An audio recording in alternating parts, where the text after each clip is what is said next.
Would you fight a girl in the octagon? Would I fight a girl? Yeah. Like Would you? Equality.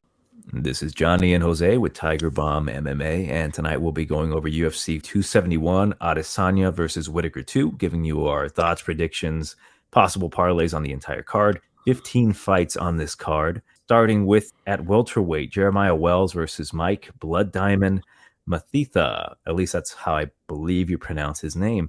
Interesting little bout here. Not much known about Mike Blood Diamond, as we'll call him. He is a kickboxer. His record allegedly is 51-14-0. He's fighting out of City Kickboxing with Adesanya. He's 3-0, and he's making his UFC debut against Jeremiah Wells. Currently, the odds have it in favor of, interesting, minus 245 for Wells, comeback on Blood Diamond, plus 185. Interesting that a guy out of City Kickboxing is at plus 185. Is that possible value? I would say no. I don't know how this guy's 51-14-0. The guy is kind of slow on the feet. He's very unorthodox. Picture Keith Jardine in the stand-up, but he's somewhat effective, man. Like, he throws some sneaky high kicks. He throws a lot of kicks, but his sneaky high kick is probably his best weapon. Like, he throws it very slow, but it seems to be effective. But yeah, man, I was not impressed by what I've seen from him. There's very limited tape on him. He's 3-0, but he's fighting absolute cans, guys who would not normally get a guy into the UFC. He's a very calm striker. Again, like, it's an interesting little bout. I think he is, quote unquote, the better overall striker. And if this was primarily just a striking matchup, he would beat Jeremiah Wells. But Jeremiah Wells, I think this guy is just way better. Now, it's not to say that he can't lose this fight if he does what he usually does, which is like he's a berserker, he's a marauder, he bum rushes you. And if he leaves himself open, he can get caught by the longer dude. Mike Mathetha, he's 5'11", and surprisingly, he only has half an inch reach disadvantage over Wells. But Wells is a black belt in jiu-jitsu. He's going to have the clear grappling advantage. As long as Wells does the smart thing and takes down Mike Mathetha, just consistently tries to get him down and ground and pound him or try to submit him, he should win this fight. If he tries to stand with the guy, it might not be the best option. I think he can knock out Mike Mathetha, but there's too much of a risk there. He has to play it smart. But I do think Jeremiah Wells wins this one. He's going to win it on the ground, whether he's going to get an arm triangle or a rear naked choke, or if he's going to ground and pound the Blood Diamond. But I got Jeremiah Wells on this one. Probably no play for this fight. It's more of like one of those wait and see type of things. Mike Mathetha could be an excellent jiu-jitsu specialist. Funny enough, someone in one of his videos said that he's never been submitted, which I fucking laughed my ass off. He only has 3 fucking fights fighting bums, and people are like making it seem like, oh, he's never been submitted. Like, I've never been submitted in a professional fight. So yeah, take that as you will. But yeah, I've got Wells to win this one. Again, he has to not go full moron, and he wins the fight any way he wants it. Yeah, don't have much more to add. I'm just basing my pick on Mathetha's nickname, Blood Diamond.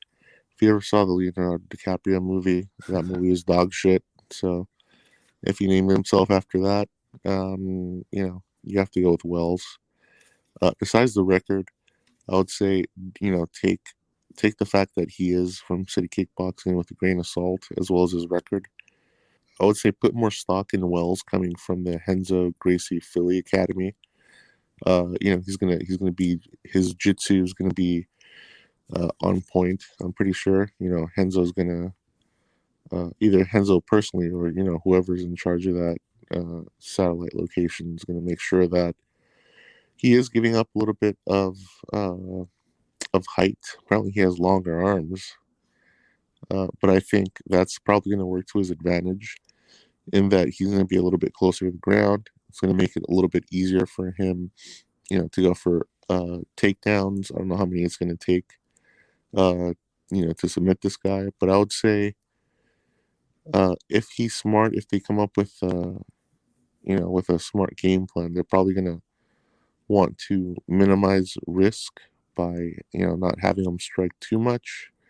or rather have him strike enough just to set up his takedowns and either chain wrestling or grappling to or what not is it what's it called, chain submissions, just try one thing after another in case Mathetha is some sort of ace jiu-jitsu, or his defense is like top notch. Who knows? Guess we won't know until these guys fight, but I anticipate Wells dominating on the ground. Mathetha maybe heave. Oh man, I'm gonna develop a list by Mathetha. pronouncing that damn last name. But I think I'll say Mike. Call him Mike. Mike from Australia or New Zealand. New Zealand Mike. I think this is going to be I think the jiu-jitsu is going to decide, who comes out on top. Anticipate it to be Wells. I'd say he probably gets a submission, maybe in the second round. I'd say rear naked. I see him getting a rear naked choke in the second, maybe in the first round, but for sure probably in the second round. So I'll go with Wells, second round, rear naked choke. Next bout at bantamweight, Douglas Da Silva de Andrade versus Sergey Morozov. Currently, the odds have it in favor of Sergey, minus 210. Comeback on Douglas Da Silva is a plus 175. I like this matchup. Douglas Da Silva de Andrade, he has completely improved since his absolute ass whooping from Peter Yan. He's looked better and better. He beat the shit out of Hernandez. He looked pretty decent against Lerone Murphy, even though he ended up losing that fight. And then he completely dispatched Gaetano Perillo. That was a beautiful, beautiful combination where he just drops him. I can't remember if it was a left hook that drops him to the ground, and then he absolutely hammers him on the ground with a beautiful hammer fist, and then finishes the fight. Sergey Morozov, he came into the UFC. He fought Umar Nurmagomedov, and he lost by submission. We thought, I remember this specifically because we said, hey, this is going to be a lot closer. Both of these guys are very, very similar. It's just that one guy is going to eventually get the win, which is obviously Nurmagomedov. He's just a more well-rounded guy. And a lot of people counted out Sergey Morozov against Khalid Taha, and he completely dominated Taha almost everywhere, even on the feet. I like what I see from Morozov. He is primarily a wrestler. He loves to use the body lock takedowns. He has a really nice double as well. He can be heavy on the ground, very heavy ground and pound.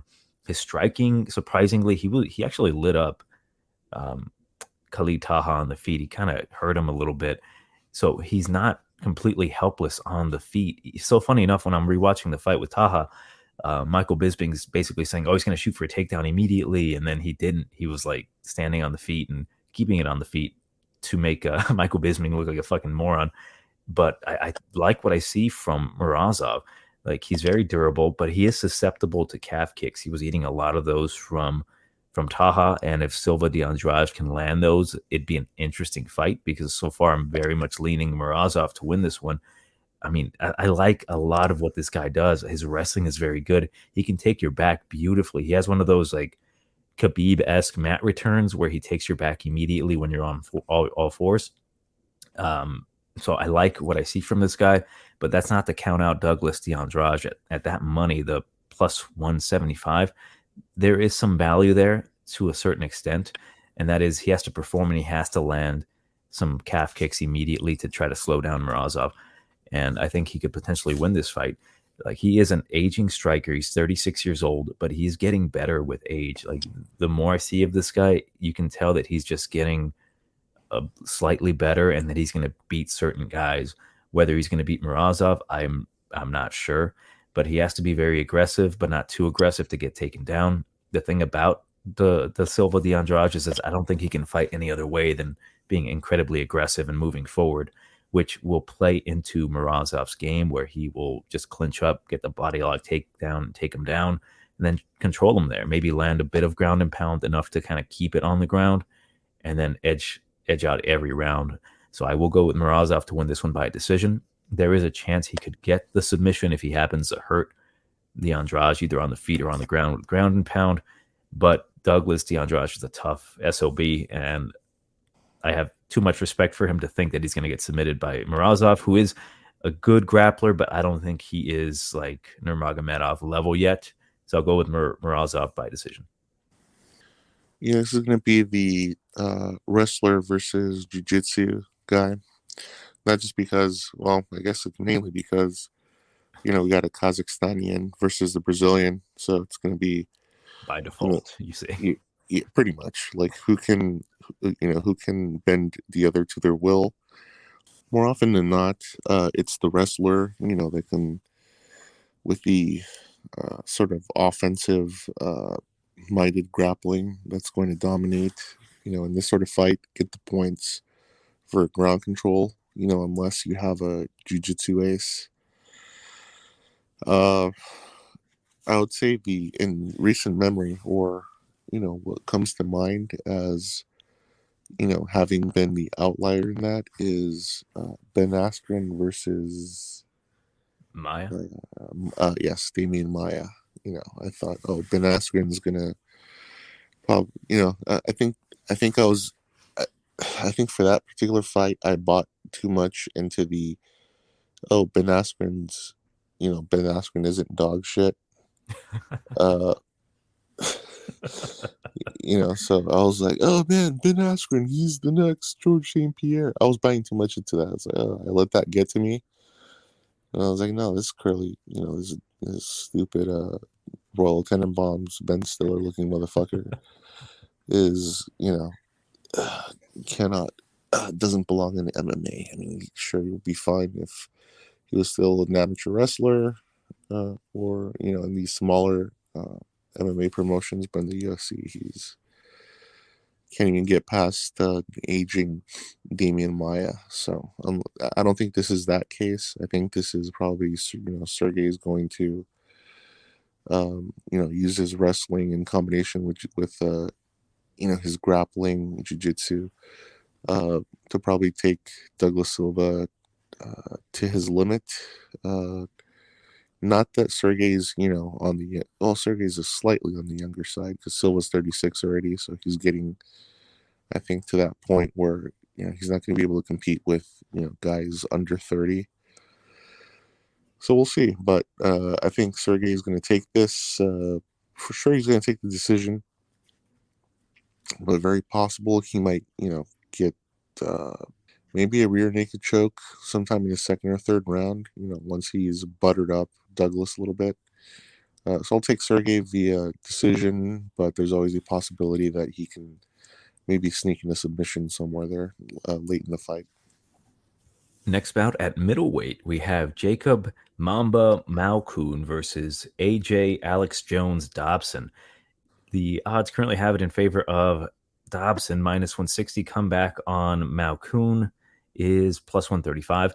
This one's interesting because Dobson is making his UFC debut at 6-0 against Jacob Malkoun, a guy who just completely dominated Abdul Razak Al Hasbin, and that's an interesting little bout, especially at those odds. I gotta say, I like what I've seen from AJ Dobson. There's a lot of refining that needs to be done with this guy, but he is something special. I think if you could refine his skills a little bit, control some of his aggression, I think this guy is this dude's got a lot of power. This guy's a lot like we just talked about him, Jeremiah Wells, in a sense, not because of the obvious, but because this guy kind of rushes you. He attacks. He has a lot of power. He's got great killer instinct. He fought in the Contender Series against a very good purple belt, and he ended up submitting this guy. Well, let me rephrase that. He submitted him, but he basically knocked him out multiple times on the feet, got him to the ground, and eventually beat him up so bad that when he put in the choke without any hooks in, he just had to tap because he had nothing left in the gas tank. But he submitted a purple belt. Now, Dobson, from what I recall and what I've been told, is that he kind of cross trains everywhere. His Contender Series bout, he had Mark Coleman in his corner, and that ground and pound he was laying on Hasim was it wasn't quite Mark Coleman-esque, but it was getting there. He also trains with Stipe and Matt Brown. This guy's got a lot of the Ohio team behind him there. The dude is very green, though. Again, he's 6-0. You can tell there are certain parts of his game that he needs to get kind of refined a little bit. But I think the guy's a very smart guy. He's a high school wrestler. His takedown defense isn't too bad, but that was more so on the regional level.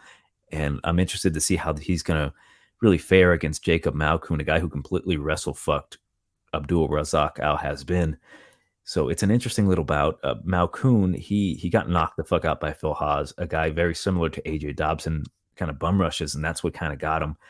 So I'm interested very much so in this fight. It's one of those like, man, you really want to take Dobson by knockout, but Malkoun, he trains with the former champion Robert Whittaker, and he's a brown belt in jiu-jitsu. He has a boxing background. I remember specifically that he had like a 3-0 boxing record when I tried to fade Phil Haas against him, and it didn't work out for me.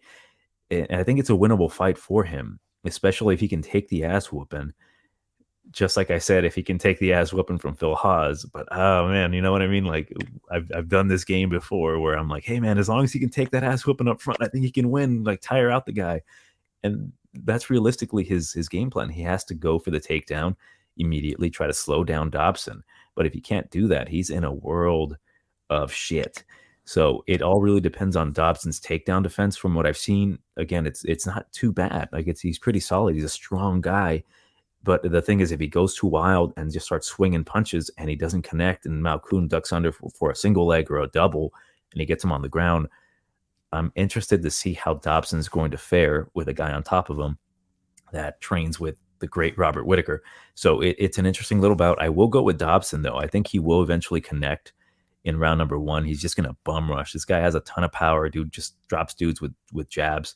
But again, he's very green. I wouldn't, put him on any parlays, but I would just go straight with the knockout or finish from Dobson. But I'll say round number one, Dobson. Funny enough, this sort of reminds me of, what is it, Shayna Dobson?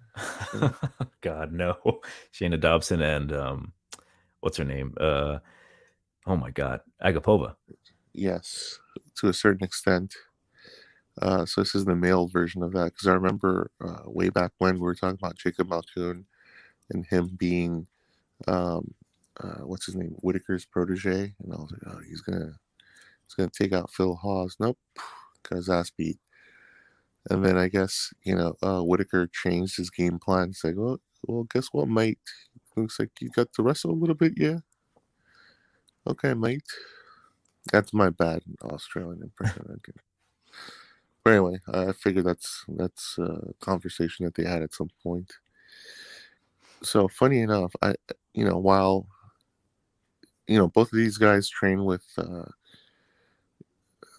I guess to a certain extent, wrestle heavy, UFC guys, with Whittaker, wrestling when he needs to. Yeah, I think the odds are close enough to where I'll have to go with Malkoun, just because I don't get why he's the underdog. With a guy, with a debutante. That to me is kind of weird. Even though he did lose to Phil Haas, and you said it's kind of somewhat similar matchup. I would say the height and reach are the only real things that worry me. Skill wise, I think Malkoun probably may have a slight edge, but yeah, this is pretty much a coin flip fight to me. Even though Malkoun, I guess to a certain extent, has more quote unquote UFC experience. Yeah, this one's difficult. Odds especially. Odds really don't make sense to me. I would say Malkoun should be the favorite, but. Yeah, I don't know, man. This one's tough. I will say though, I think Malkoun, it would serve him well to drop to welterweight, because he's I think that'd be a better weight class for him. Yeah, giving up the 4 inches in height, that's going to be crazy. I mean, I would say wait until the weigh-ins. If you are planning on betting on this fight, I would say stay away from it. This one's, this one's going to be tricky, man. Because either, Dobson's going to beat his ass on his feet, or Malkoun he's going to be some grappling, wrestling ace or something. Because Malkoun's going to be fucked if Dobson has like really good, or not really good, but good enough, wrestling or just grappling defense to where he doesn't let him get, either top position or dominant position, and he forces him back up to his feet, then Malkoun is fucked. So I guess we'll see. I think that's what's going to happen. I really do. With that power, like this guy, man, dude's fucking powerful. But there's too many ifs in this fight for me to, say, hey, take this guy or take that guy. I'll reluctantly go with Malkoun by split decision, but this is not something that I should be, or anybody should be, very confident in, because there's too many questions. Our next bout at light heavyweight, we've got the return of Carlos Black Jag Ulberg versus Fabio Water Buffalo Cherant. Now, a Black Jag is the natural predator of the Water Buffalo, isn't it not?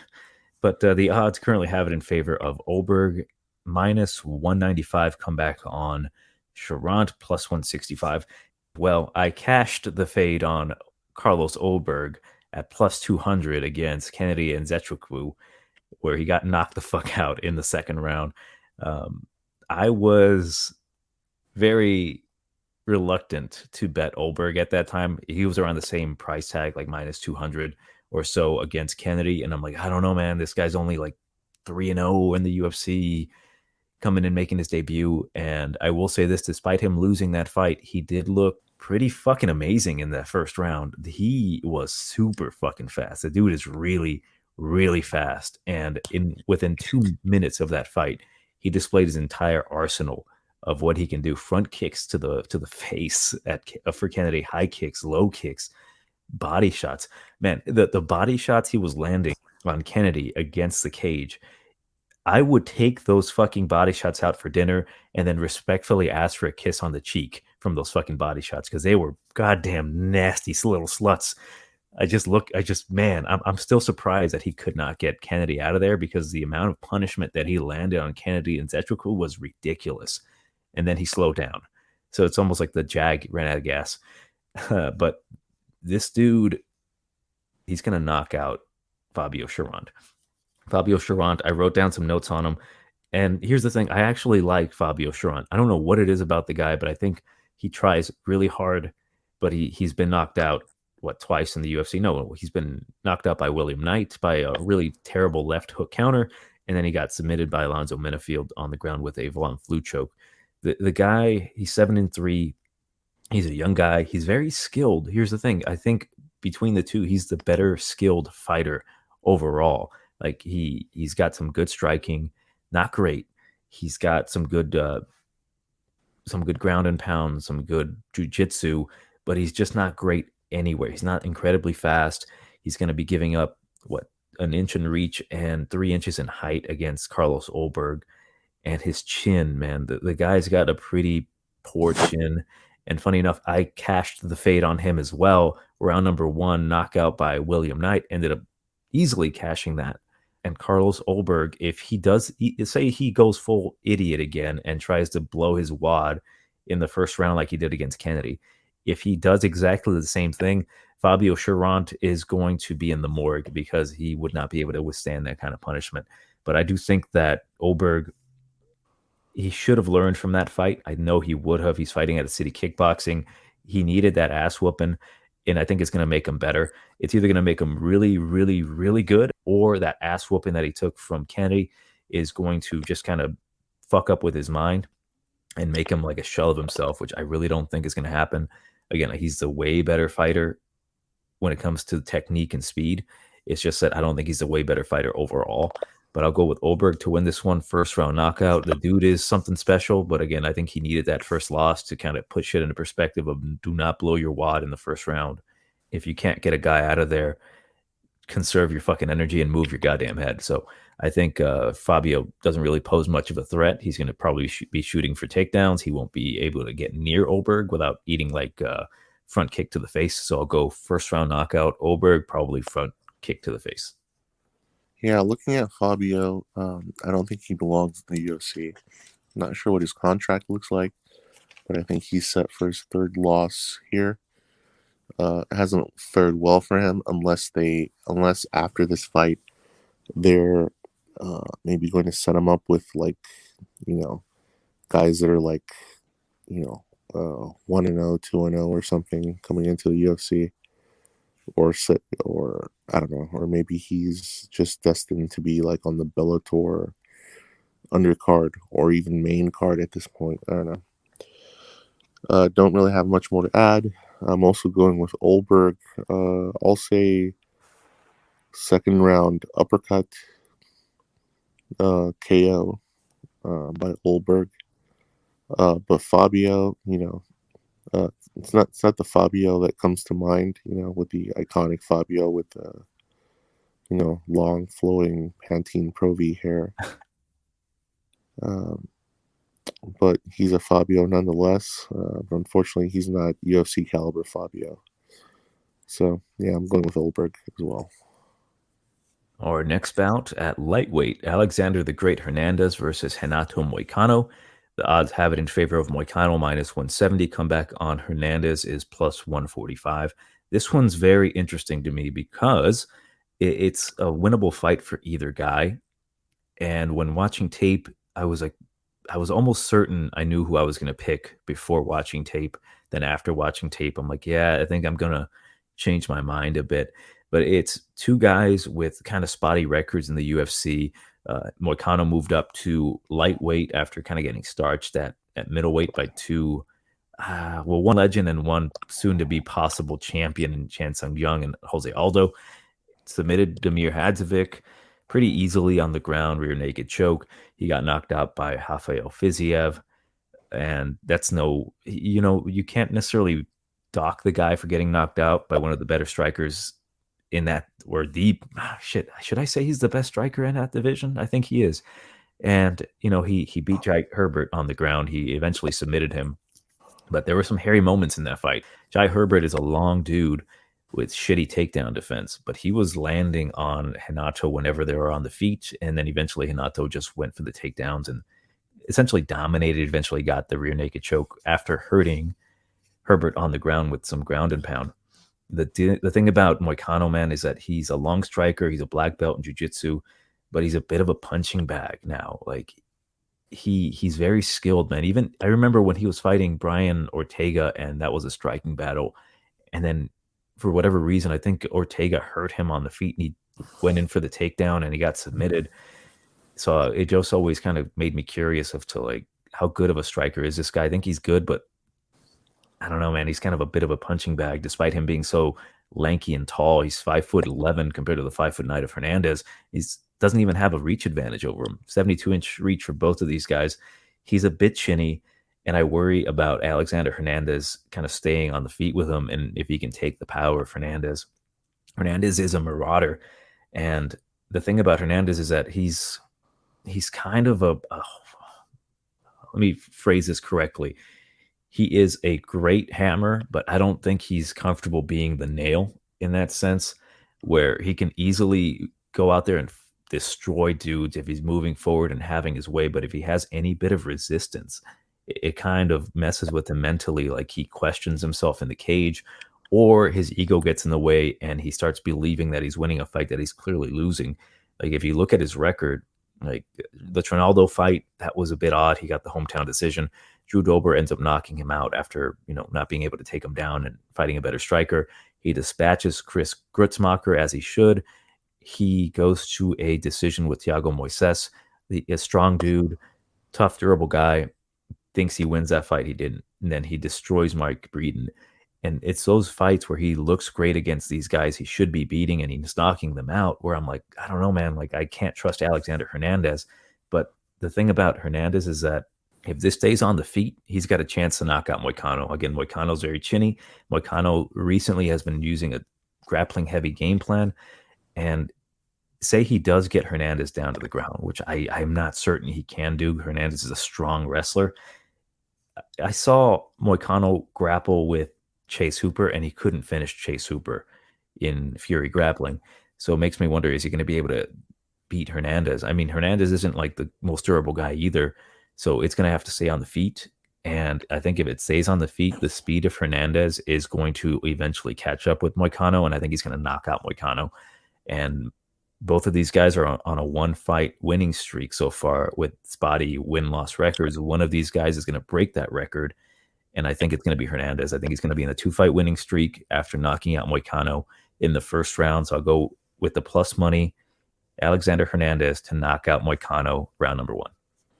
Yeah, I agree. I think looking at Hernandez's record, logically he's set for a loss because he's been alternating wins and losses as of late. But on the flip side, looking at Moicano, he has become a bit of a punching bag, or a bit of a kickball, whatever you want to call him. And it's been against Aldo, the Korean Zombie, and the future champ Rafael Fiziev.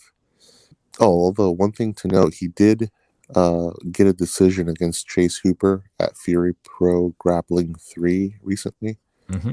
So that's something notable. Oh yeah, big time. Yeah, not sure. It's not going to count for shit here. You know who else got a decision over Chase Hooper? The great Steven Peterson. Oh shit! Yeah, that's 2 guys. Damn, it's 2 guys making their names off of Chase Hooper. That's not good. It looks like this fight is for Hernandez. I think he is a slight underdog, but I think he will take this fight. I think he's going to beat down Moicano, unless Moicano has been working maybe on his head movement. Yeah, I think Hernandez is going to take this. And I think Hernandez is, he should drop, his nickname and just be Alexander Hernandez, because he's nowhere near, he's not going to live up to that nickname ever, I think. But I do think he's going to win here. So I'll take Hernandez by decision, but it's very possible he might KO or TKO Moicano in the 2nd or 3rd round, I think. Next bout at bantamweight, Ronnie the Heat Lawrence versus Mana Boy Martinez. Currently, the odds have it in favor of Lawrence, -300. Comeback on Martinez is a +230. I'll keep this one as short as possible because I don't want to keep going too far with the time. But Martinez is a solid fighter. Both of these guys came into the UFC by beating Jose Johnson. Lawrence beat him in the Contender Series by a decision, where he was a huge underdog, ends up winning the fight. And then Mana Martinez knocks out Jose Johnson with a beautiful left counter. That's what I like about Mana Martinez. Beautiful combinations, trains with Yanez. Funny enough, has been training with James Krause for this particular fight. I saw an interview with him, and he's fully aware of what Ronnie Lawrence can do. And he's saying, man, if I'm going to keep it on the feet, I'm going to put my hands on him. And he does have great hands. He has fantastic combinations. He's essentially a counterpart to Adrian Yanez. They have very similar striking, so think of that. But I think Yanez is the better fighter between the two. He's a purple belt in jiu-jitsu, black belt in karate, and he nearly lost against Guido Canetti. And you could chop that up to, his coach passing away around that time. But he did not look great against Guido, which is, I think, why he is at a +230. It's interesting because, frankly, I think he is the better striker. Ronnie Lawrence, on the other hand, he's pretty solid everywhere. He's listed as a Kung Fu Black Sash and some other bullshit I'm not going to even remember. Something like a Grand Wizard White Dragon or some shit. I don't know. It sounds kind of racist to me. But he's a brown belt in jiu-jitsu, sorry. He's a karate champion. His hands are a bit lacking. He throws a lot of kicks, primarily the spinning back kick. The thing I do like about Ronnie Lawrence is his wrestling and his cardio. He uses his wrestling quite well. It's just that he's not excellent with the wrestling takedowns. It's a little, I don't want to say sloppy. It's very, what is the word I'm trying to use? Like he uses the same shit over and over, and it's very effective. So he can easily get countered, and he does get hit a bit. I know his last fight with Cachero, he actually got cracked a couple times. His eyes were kind of swelling up a little bit, at least one of them. Lawrence has a shit ton of movement, a lot of movement. He throws a lot of calf kicks. I don't know if I'm ready to say that Lawrence is going to win at a -300. If he can weaponize his pace, which I think he can, I think he can win this fight by a decision, maybe even finish Mana. Mana's been finished before. He's been submitted before by Draco Rodriguez. But honestly, man, I think there is a lot of value on Martinez. His last performance kind of made him look unworthy of a UFC contract, but when he lets his hands go and he's very aggressive, which I think he will be in this fight, he's going to have to be to catch Ronnie Lawrence, because Lawrence is going to be fucking running around the cage. If he can catch Ronnie Lawrence and put his hands on him, I think he can edge out, either possibly finish Lawrence or even edge out the decision by just outlanding Lawrence. I don't know if I'm ready to bet Mana Martinez at that, or even say that he's going to win. Honestly, I think Lawrence is on a better trajectory despite being the lesser fighter right now. I think he has the higher ceiling. I will go with Lawrence to win this one by a decision, but I might have a bit of play with Mana Martinez at those odds at plus 230. I think this should be a lot closer than what it is. Like a clear favorite in Ronnie Lawrence, maybe like a minus 150. But Mana Martinez at a plus 230 is a little too hard not to like take a shot at. But I'll go with Lawrence to win this one by a decision. He has to show a lot. He has to show up. But yeah, I'm interested in this fight to see what happens. These two guys, they're both very good. I think they both have high ceilings, but I think Lawrence has the higher ceiling. Yeah, the odds are crazy. I don't know where that minus 300 came from. I don't know who the hell thinks Lawrence is, or maybe somebody thought his name was Hani Lawrence or something. Maybe that's why they're like, oh, he's a Hani. Let's put him at minus 300. I really see no reason for that. This is insane. This is insanity. But yeah, these odds, the odds alone, I think make it so that there is value on Mana. Yeah, this is crazy, man. I think Lawrence is going to win, but yeah, those odds, man, what the fuck? Yeah, I don't think he's going to minus 300 dominate Mana Martinez. I think it's going to be, there's a chance there's a split, and if Mana lands enough, which, I mean, his body attacks and his combos are good, but yeah, Lawrence he's kind of a bit of, like, I got to say, he's kind of a weasel when it comes to the, like, decisions, man. Like, he can weasel out a decision mainly by just staying away and throwing kicks. So I can see him just staying away and throwing kicks and winning the fight. Yeah, I mean, I'll go with him by decision, but yeah, I'd say be very, very careful with this one. Next bout, light heavyweight, William Nightmare Knight versus Maxime Grishin. And currently the odds have it in favor of Grishin, minus 180 comeback on Knight, plus 155. I was really, really hoping that William Knight would be the favorite because I have Maxime Grishin to win this one. He's 37 years old. He's 6'3". He's a solid kickboxer. He's going to have the height and reach advantage over the chode that is William Knight. He's 5'10", and dude gets the job done, man. He's thick. He's a thick boy. 73-inch reach for William Knight. William Knight, he's a strong guy. This is not the fight for him to win. I can't see him winning this fight without blitzing Grisham and knocking him out early, because Grisham, he's got every advantage over William Knight. He's got the experience advantage, 31-9-2. He came into the UFC on short notice and fought Marcin Tybura. I thought he was going to knock out Tybura, and they just had a clinch off the entire time. And this guy's a strong dude. He's a big, strong dude. He has some issues on the scale where he's missed weight his last two fights, but I think the guy is pretty solid, and I don't think he's that great of a fighter for that division. I think a lot of dudes can beat Grisham, but he's pretty solid. He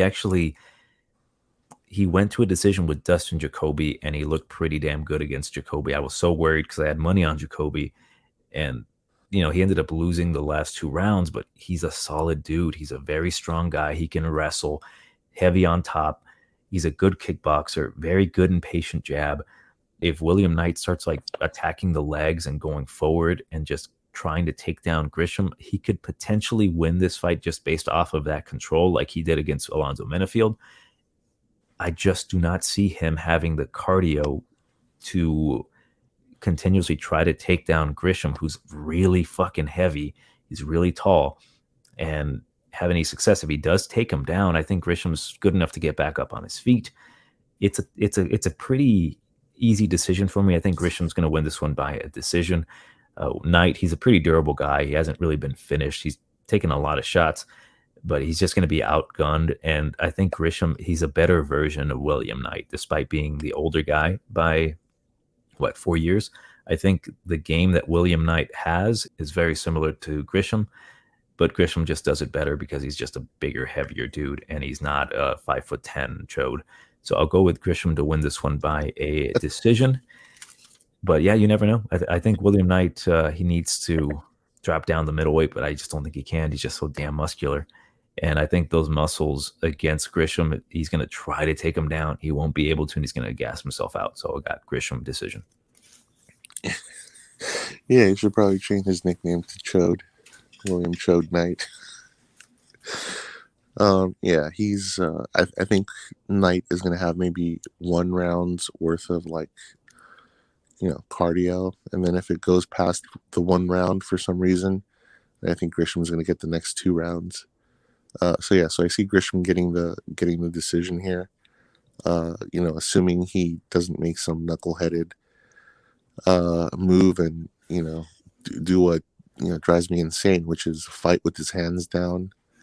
I hate that shit, man. It gets so fucking annoying. It's like you're looking at it and you're screaming, I'm screaming in my head, like, get your fucking hands up, man. This isn't boxing, but there's still fucking striking fundamentals to consider here. Jesus Christ. But anyway, short of him doing that, I think Grisham is going to get the decision. Knight's going to come out strong in the first round, I think, and then he's going to crumble like a cookie. So I'll just go with Grisham by decision as well, or I'll go with Grisham by decision. I think he's due for it. Next bout at flyweight, we have Alex Perez versus Matt Danger Schnell, and the odds are -400 for Perez. Comeback on Schnell is a +300. That's insane. Perez, who recently lost to Figueiredo, a year ago. I will say this, Perez, despite getting submitted by Figueiredo, he looked pretty decent in that first round. He wasn't completely outgunned. He landed on Figueiredo. He just made a mistake. He got caught with that guillotine. That was the fight that proved oh man, Figueiredo's so dangerous. He's going to run through everyone in the division. He's never going to lose. And then, Moreno submitted him later on. But Perez is a solid guy. He was on a pretty good win streak that got him that title shot. He completely destroyed the legs of Formiga. He's a good wrestler. He's a dog. He's solid everywhere. Brazilian Jiu-Jitsu is solid. Good hands. He's a dog. That's essentially it. He goes forward and he grinds you out. He's a solid fighter, but he's not a -400 heavy favorite, even against Matt Schnell. Matt Schnell, I have a lot to criticize about the guy, especially in his last fight against Bontorin, where he just did not seem to want to win. He's a good fighter. Although his chin is a bit shitty, the dude is very dangerous everywhere. His hands are very fast. When he lets his hands go, he's a dangerous guy. And if he takes you to the ground, he's got an excellent bottom game. His guard is dangerous. Is he going to fucking perform, though? Because I think he can win this fight. I think he's very live at a +300, especially at that +300 tag. He should not be that high of an underdog, in my opinion.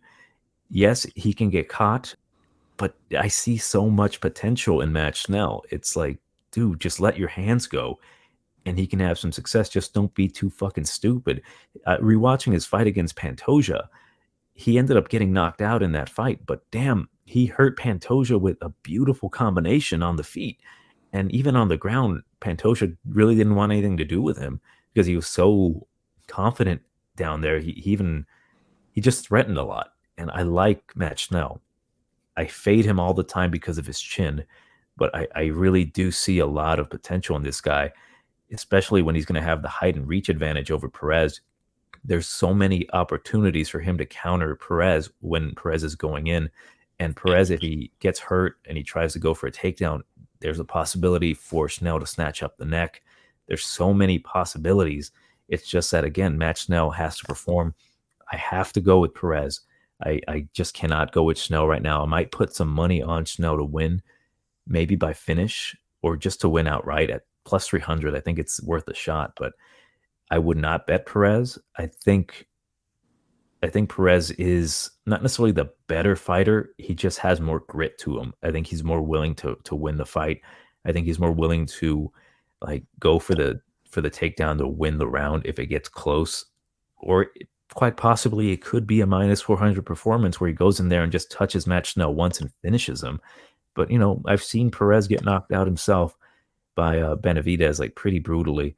So I can't necessarily trust his chin either, especially with the hands of Matt Schnell. Man, I'm telling you, if he lets him go, it's going to be an interesting fight. I mean, if performance of the night winning Matt Schnell shows up, it's a way closer fight.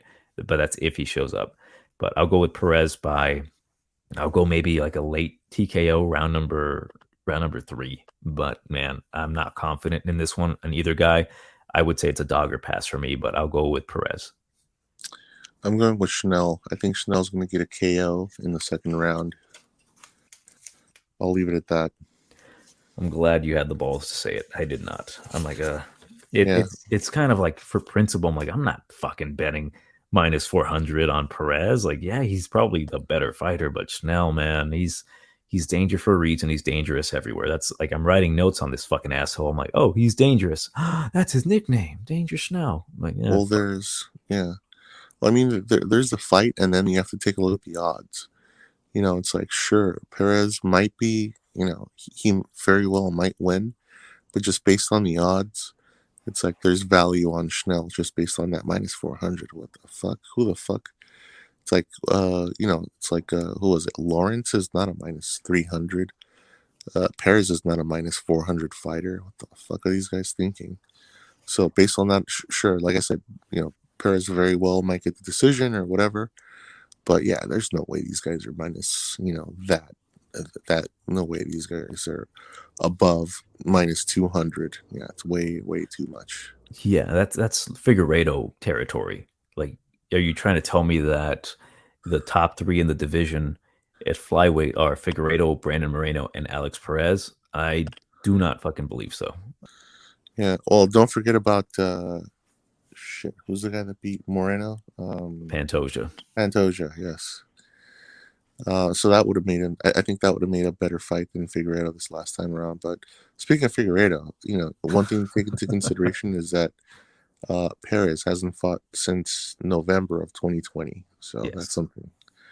That's something to take into account. Our next bout at flyweight, women's flyweight, Roxanne the Happy Warrior Modafferi versus Casey King O'Neill. Get ready for these odds, boys. Minus 365 for Casey O'Neill. Come back on Roxanne Modafferi. Plus 280. I know, right? This is Roxanne's final fight. She's retiring after this fight, win, lose, draw, whatever. And funny enough, I usually have my notes on like a little notepad where I have one individual page for each individual fighter. I have one page for both of these fucking fighters because I'm not going to get into it.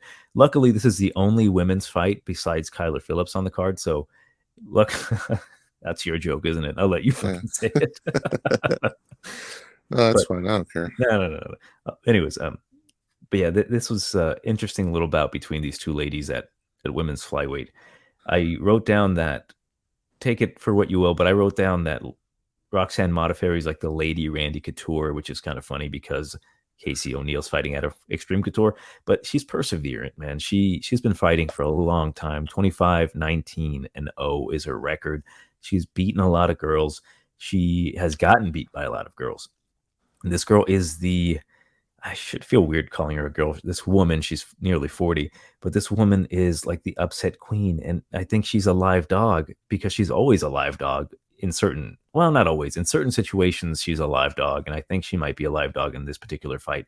Her overhand right is pretty good. Like her striking's gotten better, but she's Roxanne Modafferi. You know what I mean? Like, what you're getting with her. She's heavy on top. She can edge out and grind out a decision win with certain women. And if you look at her record, she's been getting beat by some of the top athletic women in that division. Vivian Araujo, Talia Santos decisioned her. She beat Andrea Lee, which is surprising.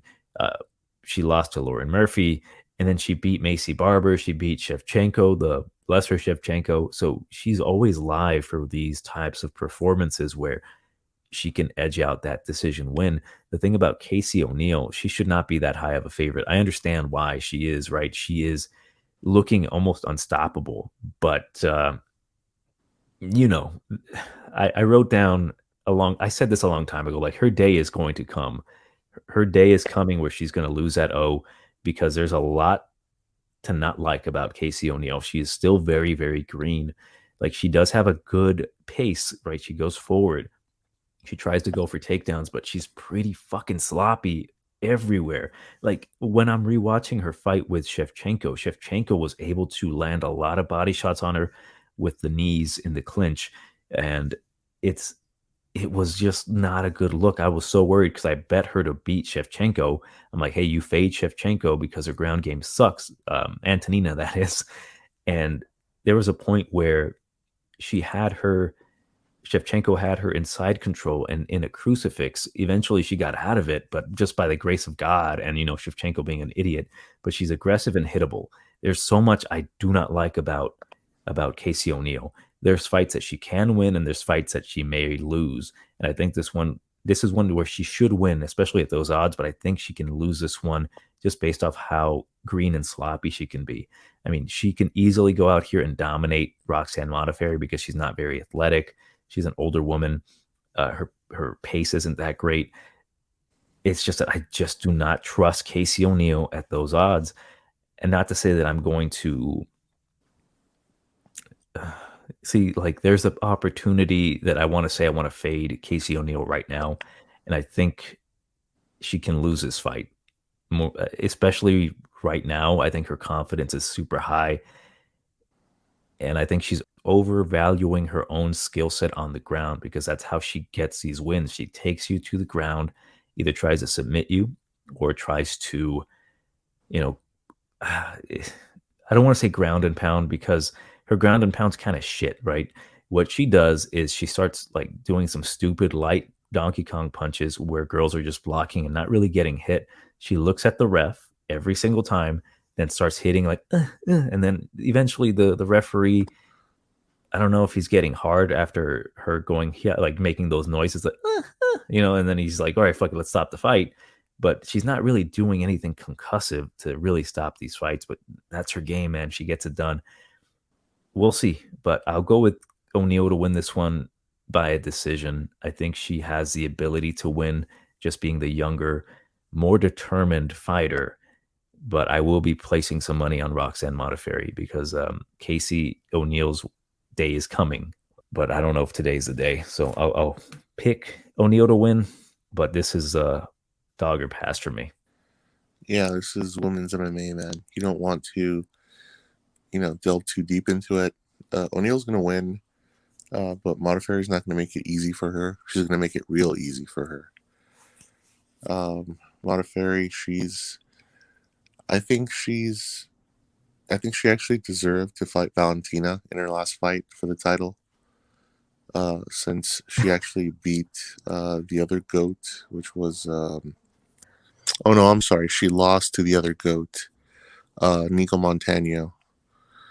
And so I think that, her record as of late warranted her, getting a fight against Valentina.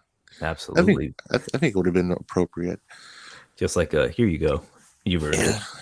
Yeah, it would have given Valentina that extra motivation. Be like, oh, you beat my sister, huh? That's if She's Italian. Yeah, that's if Valentina, she was making a pizza, and she's like, "Oh, you beat my sister." Okay. Yeah. I mean, I'm kind of sad to see Roxanne Modafferi go. Not that I watched any of her fights realistically, or that I would ever watch any of her fights, but still, I like. She's the lady legend in the division, if you want to call it that. Yeah, I prefer watching her weigh-ins rather than her fights, to be honest. But yeah, she's a cosplay queen. Yeah, she just looks like somebody you'd want to hang out with while you build out your Gundam. Oh shit, that's funny. Yeah. Oh, at least I would. Yeah, she's a cool lady. She deserves respect for real. Despite all the shit talk we talk about, certain fighters, especially women's MMA, but she deserves respect. Especially I would love to see her go out on a win. That's more being hopeful because she's not. But it'd be really nice. I'd be so happy. I'd pop real hard for that. Yeah, I mean, I'm gonna cheer for her, but I don't believe this is gonna be the one where she wins. If they wanted her to win, they should have given her the rematch against Antonina, or if they really wanted her to go out, on her shield, they should have given her Valentina, since there's no real contender for Valentina at the moment anyway. So it's like, why not give Roxanne a shot? Yeah, she might have losing streak. Just give it to her. She might have been the one to actually stifle and take out Valentina. Yeah, I can see that. And then she would have had the super fight against what's her name, Squinty Eyes, in the 35-pound division. What? Fucking what's her name? Yeah, they would have had a super fight afterward. I was like, Squinty Eyes. Roxanne is Squinty Eyes. Yeah. No, what's her face? Yeah, she was kind of a, she looks kind of like an aardvark, Squinty Eyes. Anyway. Yeah, so I'm gonna miss Roxanne. I like her. I like the cut of her jib, and yeah, maybe I know she goes. She trains out of what is it, Syndicate MMA, out of Vegas. So if so I'm hoping if I ever go down there for Gundam building convention, I run into her and we build Gundams together and eat nachos or something. That'd be nice. It would be nice.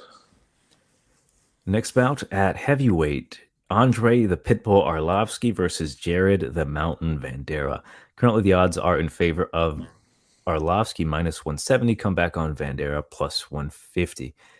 I mean, it pisses me off to think that, Casey O'Neill is minus 360, 370, and Arlovski's only a minus 170 here.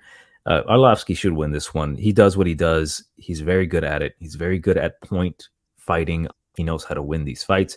Vanderaa, here's the thing about Vanderaa. He sucks, but he's not terrible. He's actually pretty decent on the feet. So there's a chance. There's an absolute chance he can catch Andre Arlovski. He's been knocked out multiple times before. Is there value on Vanderaa? Absolutely. Vanderaa is a big dude. He's 6'4" and 80-inch reach. Come back on Arlovski. 6'3", 77-inch reach. It's just that Arlovski, he's been avoiding getting cracked clean by better strikers like Chase Sherman and even Carlos Felipe. He's able to get these decision wins. And Jared Vanderaa, I don't think he has the fight IQ to beat Arlovski. The dude, he was able to win against Justin Tafa, which I cashed that fade against Tafa on that fight. So he's not completely helpless on the feet. I think he has some pretty decent skill, but again, his fight IQ is not the greatest. I really was super pissed when his coaches are telling him against Tafa, take him down. He's like, no, I want to keep it standing. I'm like, you fucking idiot. I have money on you. Take him down. And he just refused to. He kept it standing. I think he had a pretty bad cut, but I don't think he's going to fall. I don't think Arlovski, that is going to fall for any of the shit that Vanderaa is going to do. I wouldn't necessarily put money or stock in Andre. This is, again, heavyweight. Anything can happen. He can get cracked. Vanderaa has some pretty decent high kicks, but I got Arlovski to just do what he does, blitz you near the end of the round and steal these decisions. So Arlovski by decision. Yeah, I think this is pretty clear cut. Arlovski's an OG, and he's going to use his sort of pitbull Arlovski style to, duck and weave, and just get those points. He's going to decision the hell out of Jared. And as of late, man, he's been he's been quite the Brooklyn brawler. He's except for Tom Aspinall and maybe Jair, I would say, as of late, he's been holding it down, man. But I don't know, maybe he's a couple fights away from a title shot at this point. Is he going to be the one that dethrones Yeah, man, he's gonna be, he's gonna be the oldest UFC fighter to, make a comeback and uh, uh, get the title. But I like Andre, man. Despite him being I think he's at ATT still. Yep. That gym has, I don't know, man. I don't know about that gym, but I do like Andre. I do. Although I did rewatch a replay of his fight against Fedor. Oh Pretty yeah. bad. He was winning until he wasn't. Yeah, that was pretty bad. Had he kept up his, just his jab, his distance, Fedor, when he would have gotten the decision against Fedor, he would have gotten, however many million he made for that fight. He would have been. I think it would have changed his career trajectory. But as it stands now, he's going to get another W, and who knows what his contract is going to look like or when he's going to retire. But this guy just keeps going, man, and I think he's going to keep rolling to a W here. So I'll take Andre by decision as well. Before we break down the main card, please like, share, subscribe, leave a comment. We always like hearing from you in the comments section, whether it be good or bad. I always respond. Follow us on the Discord. Follow us on Twitter. Follow us on Instagram. Hit us up on Twitter, though. We need more followers on that shit. And I try to be as funny as I can on that thing. So follow us on Twitter. But let's get started breaking down this main card at lightweight. We've got Nasrat Haqparast versus Bobby King Green. Currently, odds are in favor of Green minus 165. Comeback on Haqparast would be plus 140. This is going to be a great fight, especially to open up the main card. I would pay $75 just to watch Nasrat versus Bobby King on pay-per-view. True statement. But man, this is going to be a striker's delight. Bobby Green, of course, there's not much to say about this guy that no one knows already. He's an excellent striker. Funny enough, he fights with his hands down, but he's very good at it, man. That shoulder roll, that lean back counter. He's an excellent boxer. He's gained my respect over the years. As much as I used to hate him in the past, I think because he nut checked James Krause and ended up winning via TKO. The dude's a solid guy. He's lost to some good competition, especially Fiziev. But man, that third round against Fiziev was like, oh shit, Fiziev run. Because he's coming. And Nasrat, on the other hand, he's had a tough time. His mother recently passed away. He put up a decent fight against Dan Hooker with all that craziness of him needing to come into the U.S. The fact that he made it, he earned my respect. This is a guy I really like to watch. He's very good at striking as well. It's going to come down to really who lands more. And if that's the case, Bobby Green's going to win. It's a winnable fight for both guys. But I think Bobby Green is just the better striker. He's fought the better competition. He's way more skilled. Well, I shouldn't say that. He's not necessarily way more skilled, but he's fought the better skilled competition. He's more seasoned, I should say. That's the correct term. Nasrat, unfortunately, is going to lose this one by decision, but I think he'll come back. The UFC shouldn't cut this guy.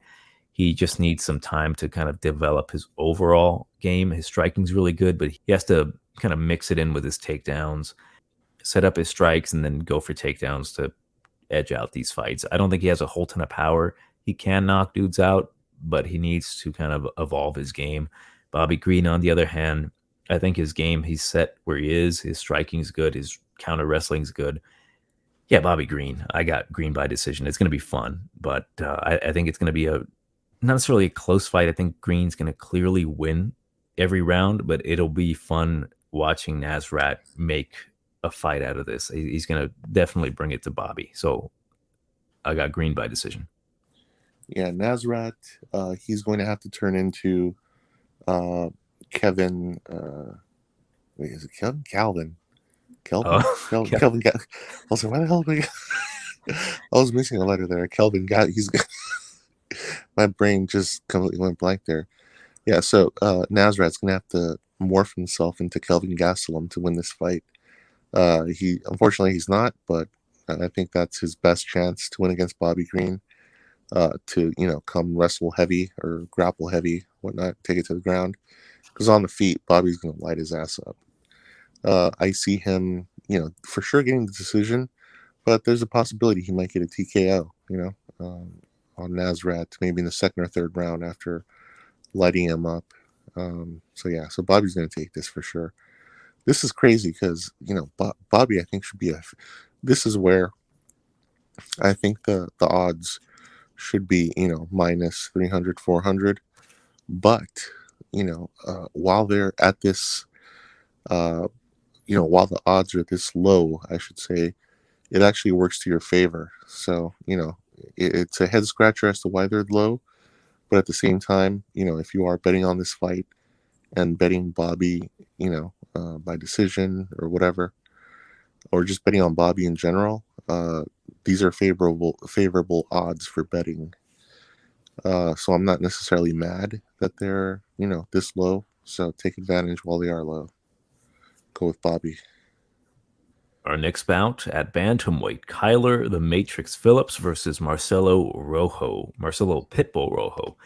Rojo's going back down to his natural weight class at 135. Last fought against Charles Jourdain at 145, where he put up a pretty decent fight and ended up succumbing to third round Charles Jourdain, which is now a thing because third round Charles Jourdain, he's like a different fucking animal. But I like Rojo a lot. I really, really like this guy. Watching his tape has been fun. He was fighting out of Combate Americas. He has wins over, what's his name? Jesse Strader, who should be fighting here soon. He fought John Castaneda, lost by arm triangle. He's fighting out of Entrum Gym. He's a training partner of Brandon Moreno. Guy's really fun. The Argentine, that is. I really, really, really like Marcelo Rojo, and I really, really, really wish he doesn't get cut after getting his ass beat by Kyler Phillips. Kyler Phillips, although that unpleasantness happened, his last fight, I think he's the better fighter. And unfortunately, the odds have it at minus 350 for Phillips against Marcelo Rojo. I don't think it should be that fucking high. Maybe a minus 200 should be more appropriate. But Kyler Phillips, despite that weird fight with Paiva where he... so I rewatched the whole thing yesterday, and I had some notes on it just to kind of give some thoughts on it. Drops Paiva twice in the first round, nearly finishes him in the first round. I gave it a 10-8. I don't know how only one judge gave it a 10-8. And then the next two rounds, unfortunately, Paiva did enough to win those two rounds. So in my opinion, should have been a draw. So I'm counting that as a draw, just to put it out there. It's a draw with Julian Paiva. Thing about Phillips is that he is so fucking fast and he moves a lot. His power is good. His jiu-jitsu is fantastic. He's a black belt in jiu-jitsu. Great diversity in strikes. That movement and footwork is what really stifles dudes. And Marcelo Rojo, I'll say it, man. He's not necessarily live here. I don't think he should be a betting dog that you should take, because it's just not going to work out for him. He's very linear. He goes straight. He goes after you. He's a fun guy to watch, man. I really like this guy. He's going to get outgunned and outsped by Kyler Phillips. Too much movement. Kyler Phillips eventually catches Marcelo Rojo, I would say either first or second round. I mean, I think Phillips should have learned from his mistakes and don't fucking move so much. Don't waste your fucking energy doing stupid shit. He was going for like ridiculous spinning back kicks that he was trying to finish the fight. And that's what really bothered me about Phillips in that fight. He was trying to finish the fight and Paiva was trying to win the fight, and Paiva ended up winning. And I think if he learns from his mistakes and just stays diligent and has the perfect game plan for Marcelo, I don't even think he has to have the perfect game plan. I think if he rushes Marcelo, he can crack him. Marcelo's been knocked out before and he's been submitted before. And Kyler's just the more dangerous guy. So Kyler Phillips by finish, I say maybe round number 2 knockout for Phillips. Again, part of me is really rooting for Rojo. I don't necessarily see value on him to win because he's so susceptible to getting either choked out or knocked out. But there's a chance, of course, he can catch Phillips. Phillips was getting cracked a bit by Paiva.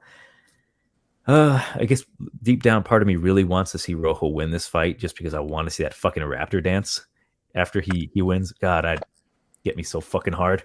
But Phillips wins this one by knockout. I'll say round number 2. If he doesn't knock him out, for sure he's going to finish Rojo, unfortunately. I hate saying that because I like me some Marcelo Rojo. But Kyler Phillips, round number 2 knockout. Yeah. Unfortunately for Phillips, the last Matrix movie sucks so much ass. Jesus. Shit. So he's gonna lose based off of that. Yeah, I could go for a while on like exactly what sucked, besides the dialogue. Some of the characters didn't make any sense. Yeah, so that movie like sucked. It had some interesting concepts, but I'm like, what the fuck? They just couldn't put it together. I think I don't know why they made it that way, but anyway, hopefully Kyler Phillips, doesn't turn into Trinity, and in this fight he stays, he at the very least remains some sort of shadow of Neo. But that's not good news for Marcelo Rojo. I mean, the odds here are crazy too. I think it should be like minus 200. I think Phillips is going to win, but the odds in some of these fights, I'm like, what the fuck? Who made this shit? I guess maybe the bookies are anticipating a ton of money coming in on Phillips for some fucking reason and trying to protect themselves. But this is not a high profile fight, nor it's a high profile card, but Kyler, I don't know. Kyler there's not a lot of money coming in on this particular fight, so my brain is baffled on that. But yes, I do anticipate Kyler Phillips winning by decision for sure. But there's a possibility, he might actually no, he's gonna get the decision. He's got the technique. He just doesn't have the what do you call it? Like the timing, I guess. Because he throws like he has wild, all these right? Yeah, he has all these moves, but he just doesn't implement them at the correct time to where they'll be effective.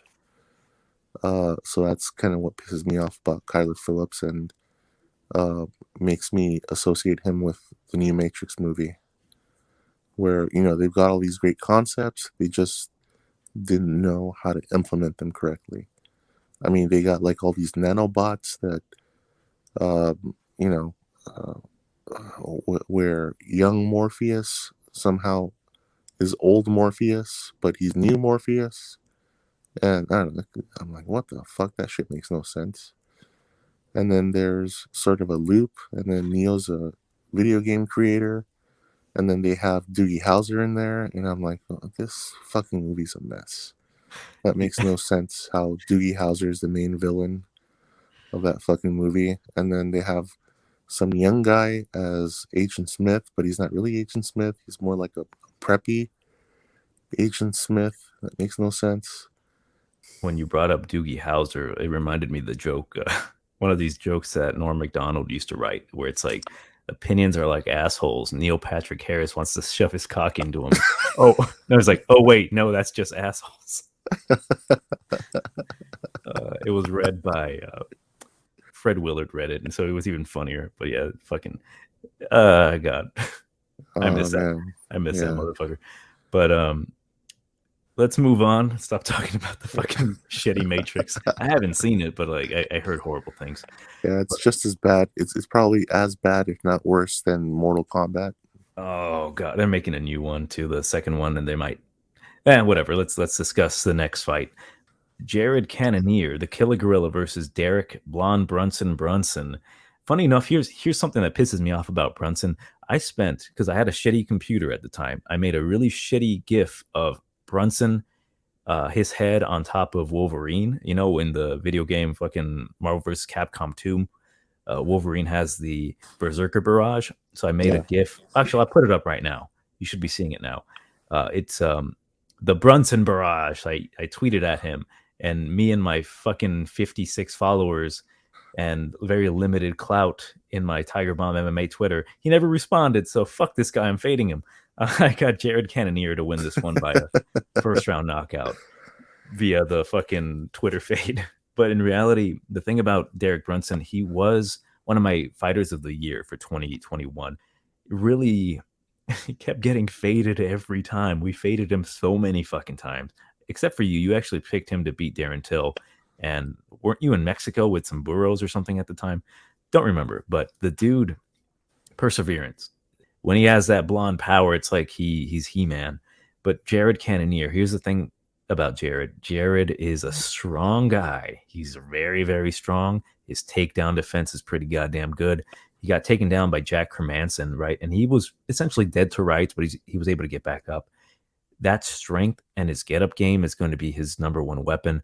And on top of that, when he fought Kelvin Gastelum, I'm very impressed by his ability to kind of circle away from the cage, and his movement here is going to play dividends against Derek Brunson. Derek Brunson cannot stand with Jared Cannonier. Cannonier has a pretty solid chin, and yes, the Brunson barrage is super fucking effective. It's like the 50-50 thing. It's almost like if you're playing Pokemon and you drop down the self-destruct, like I think Golem has 100% self-destruct power. It's either going to win you the match or you're going to lose the match, and that's what Derek Brunson brings to the table. On top of that, his excellent grappling. He's solid on top, and I respect Derek Brunson. It's just that he hasn't necessarily fought guys with the ability to truly stuff his takedowns and put him in any danger. Darren Till put him in a bit of danger in the later round. I think it was round number 3 or 4, where he actually kind of cracked Brunson, but he made a dumbass mistake, got taken down and rear naked choked. That's how we found out Kevin Holland needed to go to Hendrickson and work his wrestling. And then Edmund Shabazi ended up being the biggest bust ever. And Jared Cannonier, he's fought way better competition.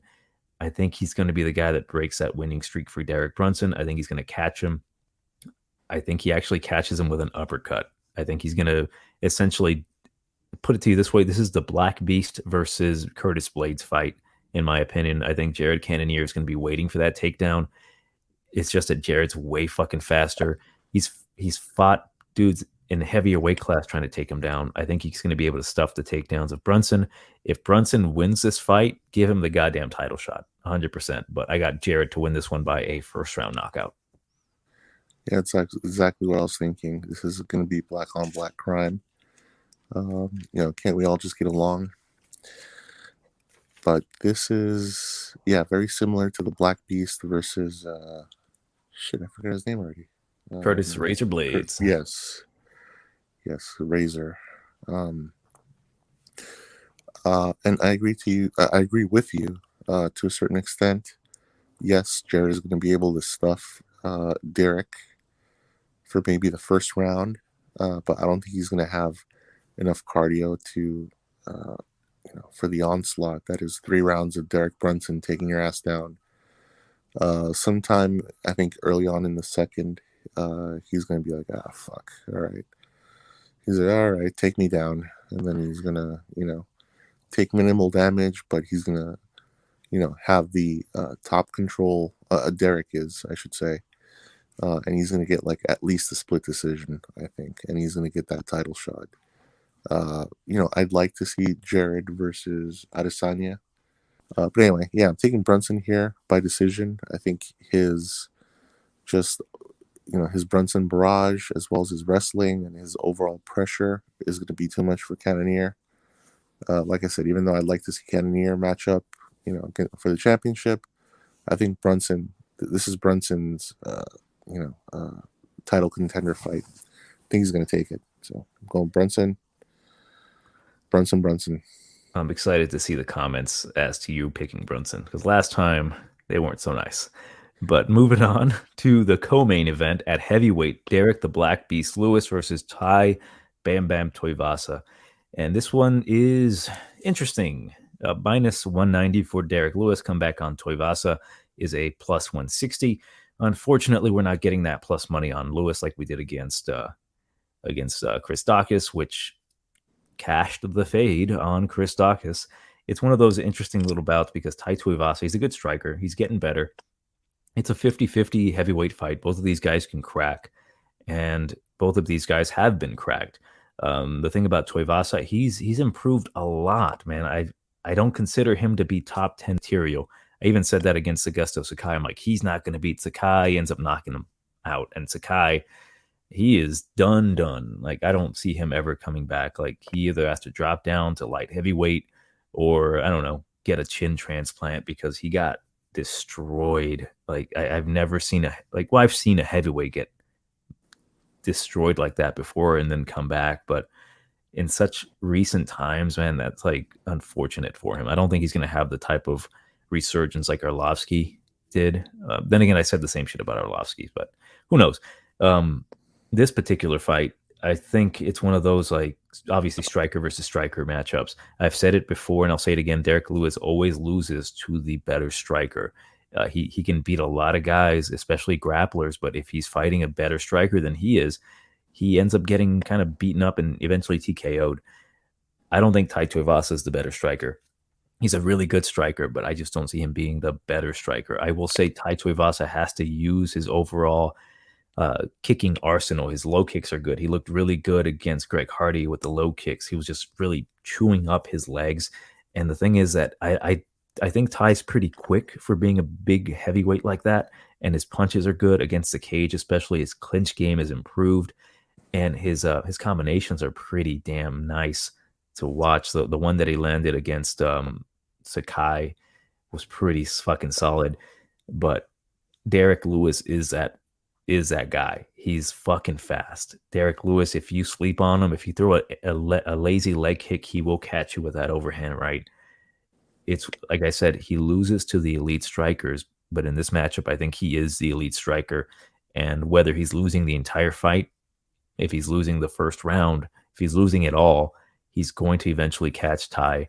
I think Ty is going to sleep on him a little bit because Derek Lewis lulls you to sleep. He has kind of that Machida. He's not doing anything. He's not doing anything. Let me kick him. Let me hit him. And then bam, you're on the ground. He's going to do that to Ty. He's going to knock him out. I just thought of like something. I said a lot of the similar shit about Bilal Muhammad. Like, he's not going to beat Wonder Boy and this and that. He's not elite. He's going to get chewed up by the top 10 of the division. I hope that doesn't happen here because what is this? It's number 4, Derek Lewis versus number 11, Tai Tuivasa. Derek Lewis deserves to be number 4 for what he's done to the division. He's always said he's just a brawler, but he's fucking skilled, man. Like, I used to shit on his skills in the past, but seeing him progress overall, yes, he gets his ass beat sometimes by the better striker, but the guy's a very solid guy. He's fought for the title twice. Derek Lewis wins this one, second round knockout. Very, very tentative in the first round. Tai Tuivasa might be, kind of not necessarily lighting him up, but looking like he's winning the fight. And eventually Derek's going to just explode it's going to explode that Black Beast energy all over Ty's face. Yeah, I think he's, I'm actually taking Derek Lewis by uppercut KO in the third round. I think they're going to be, just as you said, they're going to feel each other out. Not feel each other up, mind you. Feel each other out in the first round. Second round, they're going to let go a little bit. But then in the third round, Derek Lewis is going to be like, you know what? Fuck this shit. He's going to knock his ass out. And, he's going to give Tai Tuivasa the Black Beast special. And, it's pretty much going to be it. It's going to be a great fight. Oh, yeah. I'm actually looking forward to this co-main event more so than the main event, to be honest. The two fights I'm actually looking forward to are Roxanne Modafferi, and Derek Lewis. Moving on to the main event, Israel Adesanya versus Robert Whittaker 2. And currently the odds are in favor of Adesanya, minus 275. Comeback on Whittaker is plus 220. The rematch that, honestly, Robert Whittaker clawed his way back to that rematch to get his title back against Adesanya. And he went through a pretty good murderer's row. Well, I'll rephrase that. He went through some competition to get back to Israel, because I remember that he beat Kelvin, and that's sad to think about. But he beat Darren Till, beat Jared Cannonier pretty decisively. Man, I rewatched that fight with him and Cannonier, and in the third round, oh God, man, I was talking to a girlfriend, and I'm like, hey, look at this combination where he throws the 1-2 head kick, and he threw it so fucking fast, and I was like, oh, I'm coming, because it was so fucking cool. It was fucking beautiful, man. Like, his 1-2 head kick combination, right head kick, is fucking fabulous. And he threw the same thing against Kelvin, and it's like fucking beautiful. Like, it's like the thing that Robert Whittaker does so nice. But just to kind of discuss Robert Whittaker, he's leveled up since losing the belt. I will say I don't think he was 100% when he fought Adesanya the first time. He came back after, I think it was his appendix. I forgot. He had a hernia, I believe. And he then fought Adesanya after that. And I don't think he was all there yet, mentally, physically. And it showed. He got knocked out in the second round. And he was having a whole ton of trouble really closing the distance. Since then, I think he has displayed his overall skill set once more. But Whittaker has. He's gotten really back into the groove of things and improved his wrestling. He's got a beautiful fast jab, improved takedown defense, body lock takedowns. The thing is that he did fight smaller guys than Adesanya. He fought Jared Cannonier. He actually took down Cannonier a couple times. He took down Kelvin Gastelum multiple times with that body lock takedown. And I really do respect the shit out of Robert Whittaker. And I think it's going to be a lot closer, this fight, than the first one. Because, again, Robert Whittaker has leveled up. And I think he's really determined to win that belt back. And I think he has a chance to win or win the belt, that is.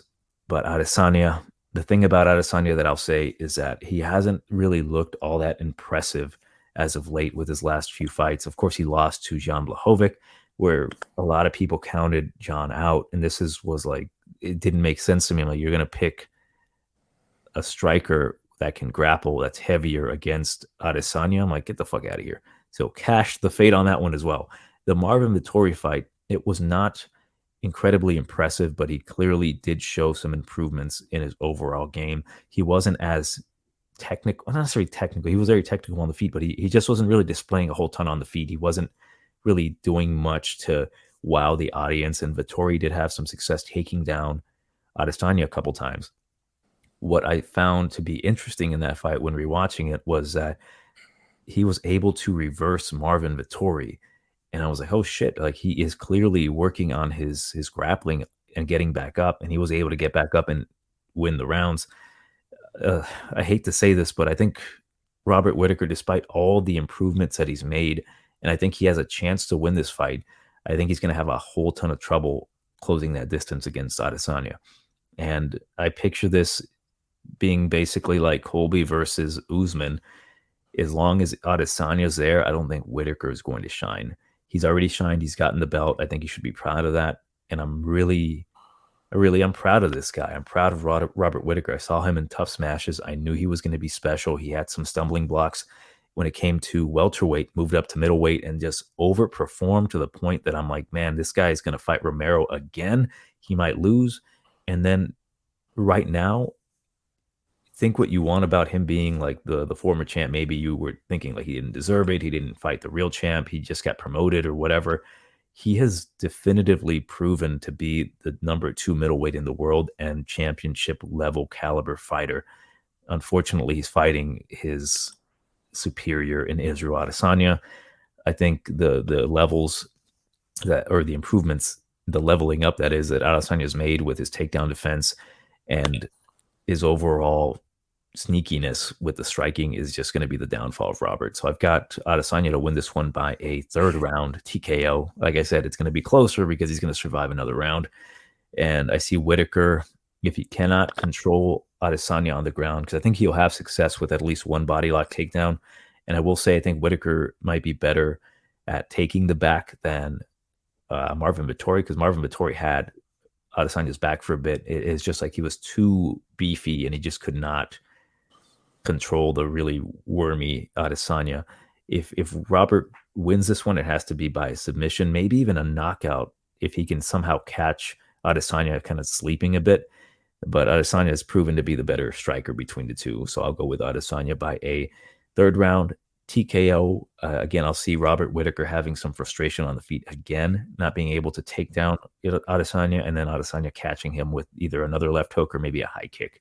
But 3rd round TKO Adesanya, but I'm rooting for Whittaker though. So yeah, this is going to be a very interesting rematch. And I think Whittaker is going to take, from that Jan fight, he's going to take his game plan. Not exactly like Jan, because he's not as big or as heavy as Jan, but he's definitely going to implement some of that, and I think he's going to be more cautious on the feet as well. Excuse me. Yeah, it's going to make for a more interesting rematch. I think this might actually go to distance. I'm going to say it's going to go to decision, and I'm actually going to go with Whittaker to get the decision. He's going to go grapple, wrestle heavy on this one. And Adesanya's been, how do I put it? He's he's kind of been resting on his laurels, I believe, a little bit those last few fights against Vettori. I think he could have finished Vettori fairly easily, like he did Costa.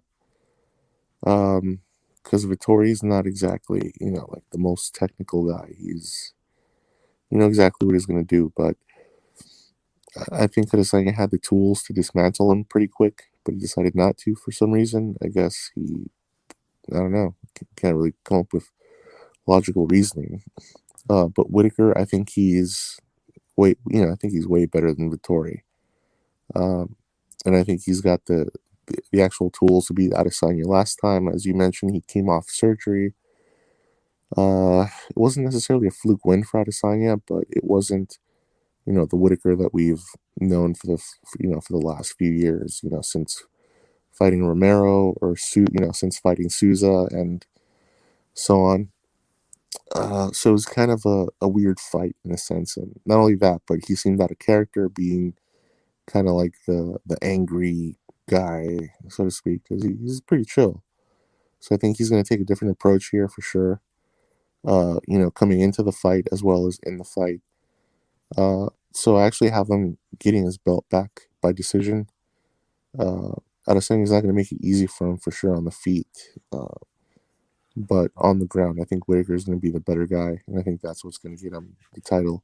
I don't know if he'll be able to manhandle him, but I think the takedowns, the ground control, that's going to play into him getting the. It's going to be a very close decision, I think. But I think Whittaker's got what it takes to get his belt back and, fight. What's his name? Brunson is next in his first title defense. I am rooting for your pick because, again, I think Robert, with all the improvements that he's made over the last, say, 3 fights or so, he deserves to be in this spot again. He deserves to, win the title back. But then again, that's the thing. Like, you can deserve all you fucking want. You're gonna have to go out there and take it. With Adesanya, like I understand where you're coming from with Vettori. Like, he should have been able to not necessarily finish him. Vittori's really hard to finish. He's got a blockhead, as he put it. It's just that you are right when it comes to he kind of rested on his laurels. He did the bare minimum on the feet to edge out the decision. It's just more so the improvements that I've seen from Adesanya on the ground of being able to get back up, especially kind of sweeping Vettori. I'm like, shit. If it hits the ground, I think Robert being he's a strong guy, but he's not as strong as Vettori. It might spell disaster for Robert Whittaker. But yeah, man, I'm really hoping to see Whittaker back. Not that I have anything against Adesanya. I have kind of soured on him a bit just because he's kind of being a douche. But I don't necessarily dislike the guy. It's, I guess, more so that I'm like rooting for Whittaker because I've seen the goddamn kid really progress over the years, being like literally a baby in the fucking UFC and then winning the title at middleweight at a higher weight class. It's like rooting for Whittaker, but realistically, I got Adesanya still. Yeah, it's I wouldn't say bittersweet either. But Adesanya, he's one scenario I'm thinking about is Whittaker, regains the title. Adesanya is like, you know what, fuck it, I'm gonna go up to light heavyweight permanently, and he gets his ass beat up there by bigger, stronger guys because he doesn't put on the necessary. He just goes up. He doesn't put on the pack on the muscle, so to speak, kind of like Jones is doing. Because you got some pretty interesting competition right now at light heavyweight. More so, he got manhandled by Jan, and if Israel were to challenge not that it will happen, but if he would challenge Glover, Glover's going to manhandle his ass too. And then you got Jiri on the way. I think he would dismantle Adesanya as well. That would be some violence, dude. Yeah, a few other guys as well, but yeah, Adesanya, I think his only path to success is still lies in middleweight, because at light heavyweight he would get his ass beat pretty bad, one way or another, each and every way. So it's in his best interest to take this fight seriously. Yes, he has beat Whittaker, but that doesn't mean it's an automatic W for him. So he better be on his heels or his whatever, and he better bring his A game, because against Whittaker, against the motivated Whittaker that isn't angry, isn't coming off of surgery, better watch his ass. But I'll be rooting for Whittaker. I'll be rooting for Whittaker. I'll be rooting for Lewis and Brunson. And I got, I didn't realize it until we kind of went through it, but I was like, hey, I do have some picks this time around. Well, funny enough, because we're going to discuss possible parlays now. I have one, I would say, I don't want to say it's solid just because they're all parlays. You never fucking know. But I've got a 5-team parlay that I think might pay off pretty well. It's a plus 600 parlay with Kyler Phillips. This is all money line so far. The site I'm using isn't offering me any props, but Kyler Phillips, Derek Lewis, Carlos Ulberg, Morozov, and Bobby Green. So obviously, if I do $100, it'll get me back a total of 707. I like this parlay. I'm going to probably go with this particular parlay, maybe even tweak it a bit with particular prop bets, like the first 3 guys: Phillips by finish, Lewis by finish or inside the distance, just to be safe, and Carlos Ulberg inside the distance or TKO. I'm more than likely he's going to knock the fuck out of Fabio Cherant in the first round, so I might even tinker with first round. And then Morozov, if I want to go with the prop bet, I'll go by decision, and then just Bobby Green straight. And hopefully that gives me a shit ton of value there, because I think that's going to happen exactly. And say if I want to go full retard and just bet a bunch of underdogs, if I did so, I would go with these particular underdogs. I'd go with Alexander Hernandez, which I will be placing a bet on straight, possibly even by finish. So let's say we get Alexander Hernandez in there at a plus 140. We get Roxanne Modafferi at a plus 275. So far, this ticket is not cashing. And then Matt Schnell at a plus 280. Possible. There's a very good possibility every single one of these guys wins this fight. And say a $10 bet at the odds of 3,320 gets you $332. So maybe, depending on how the fights go tonight, Strickland versus Hermanson, if I have some leftover money, I might blow a couple of dumbass parlays, but that's key. That's something I might keep an eye on. But those are my parlays. Do you have any idea what you might potentially go with? Yeah, I don't have any particular order to them. But these are, if I have to set up parlays, these are the fights that I would include. I would put in Derek Lewis, Derek Brunson, Bobby Green, Andrade, Arlovski, Casey O'Neill, probably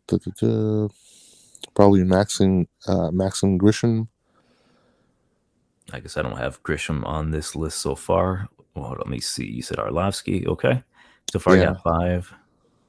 Yeah, Maxim Grisham, Carlos Ulberg, and Sergey Morozov. That would pretty much. And Jeremiah Wells. Those are like the last few, like on the undercard, on the prelims. Those maybe the very early ones or less confident ones.